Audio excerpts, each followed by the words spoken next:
I remember some time back when I was 13 years old, a long time ago, my grandfather called me. He was seated under a mango tree. And I was looking at him, and he asked me after I looked at him for a while, he said, "Why are you looking at me like that?" And I said to him, Grandpa, I just wonder, how did you get that old? How did you live all these years? And how does it feel to be that old? He said, "Do you want to get this old as well?" I said, "Yes, someday I want to grow up and be big like you." I said, "How can I be that big? How can I grow that old?" And he gave me this illustration that I will never forget. And this has actually led me over a number of years, and I have used this principle over and over again. He said to me, in this life, there's only two types of people. I said, "No, there's a lot of people, there's a number of people, there's million types of people, at least that's what I know from school." He said, "No, there's only two types of people." He said, the life that you live is categorized into two. There is the wise and there is the foolish.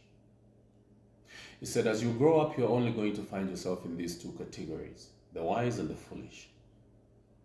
I didn't understand then because I was 13 years old, and I couldn't gloat over that statement for a very long time. But as I have come of age, and as I've gone through the years and experienced life the way that I have actually experienced life, I realized and discovered one thing. My grandfather was actually right.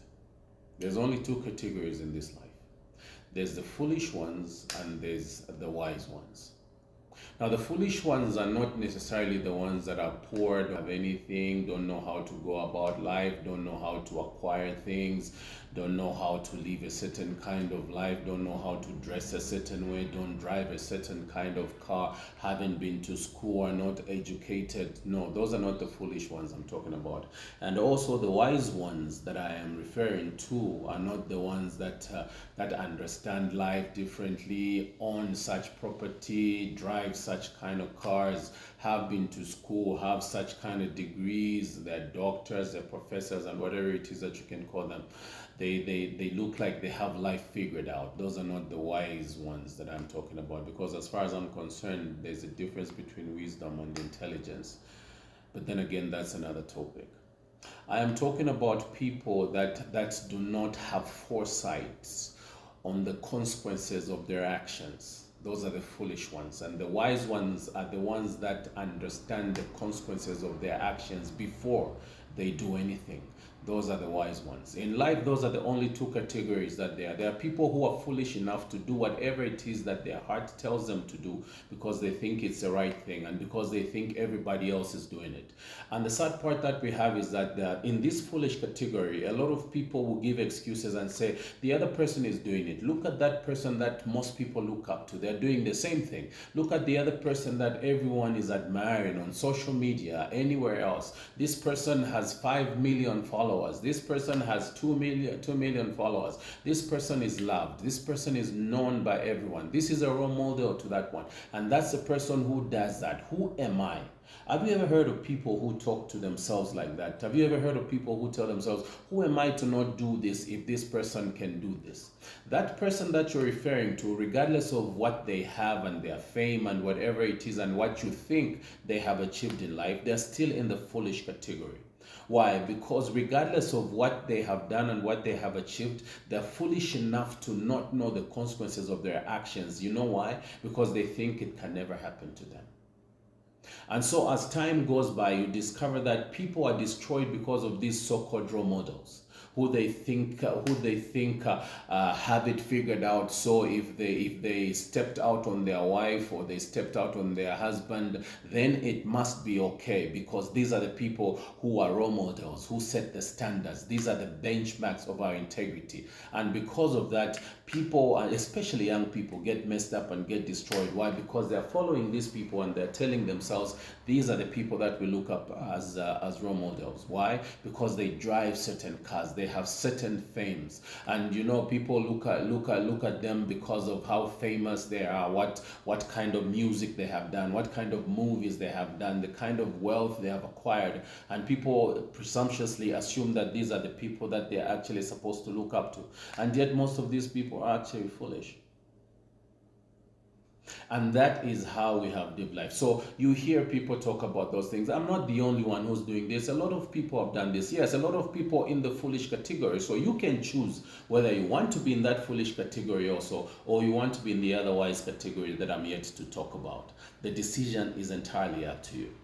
So you look at these people. Stop looking at these people that you call role models, whose morals are not modeling anything, and try to compare these with other people and say, if this person can do this, then I might as well just do this. How come this person even did this? Who am I? If an entire president can do this, who am I not to do this? If an entire CEO can do this, who am I to not do this? If this kind of person can do this, if this kind of singer can do this, if this kind of actor can live this kind of life, who am I not to do this? Look at this one. He has money, he has everything, but he went ahead and did this. Who am I not to do it? It doesn't matter who did it. A foolish act is always going to be a foolish act. And then there are these so-called low-life people who are wise, and people who stay away from a number of things. These people that if it's other men, they'll tell you, really, you want to stick to one woman? That's all you want to do? You just want to have woman and that's it? Come on, man, that's so lame. You're so backward. You're not an alpha. You don't know how to take care of yourself. You're a simp because an alpha cannot have one woman. An alpha cannot do whatever. An alpha cannot go. Let me tell you something, especially concerning that. You stick around and you think that a person is a simp because they go out with one woman. You think that you are better than them because you can sleep with this one today and sleep with the other one tomorrow, sleep with the other one today. Let me tell you, those people that you look down on, and those people that talk about their women, and those people that go back to one wife, those are the real MVPs. You think you are an MVP because you can sleep with this one, because you can sleep with 3-4 women in a week, because you can take this one, take that one, and sleep with that one. Let me tell you one thing. You want to talk about being a real alpha male. A real alpha male understands the importance of quality over quantity. You can sleep with 3 different women in a day, and there's a man who can sleep with 1 woman in a week, and that's it. And that man thinks far much better than you do. Just because you can sleep with 10 women in a month doesn't make you better than a man that sleeps with 1 woman in a month. No, because there's in life, there's what we call values, there's what we call principles. If you don't have this and you call yourself an alpha male, really, you call yourself an alpha male and you have a 21-year-old kid that is actually cheating on you with another 21-year-old boy, and you call yourself an alpha male, you are in the category of the foolish.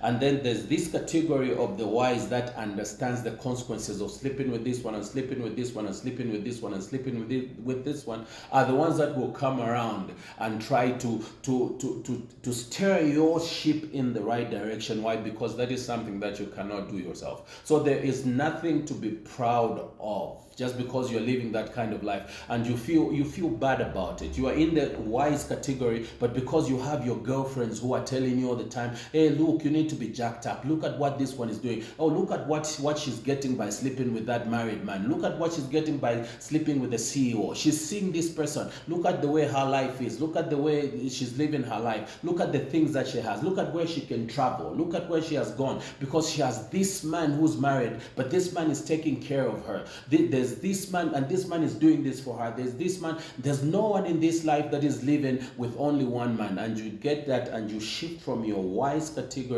into the foolish category. Why? Because you're surrounded by people that belong to the foolish category.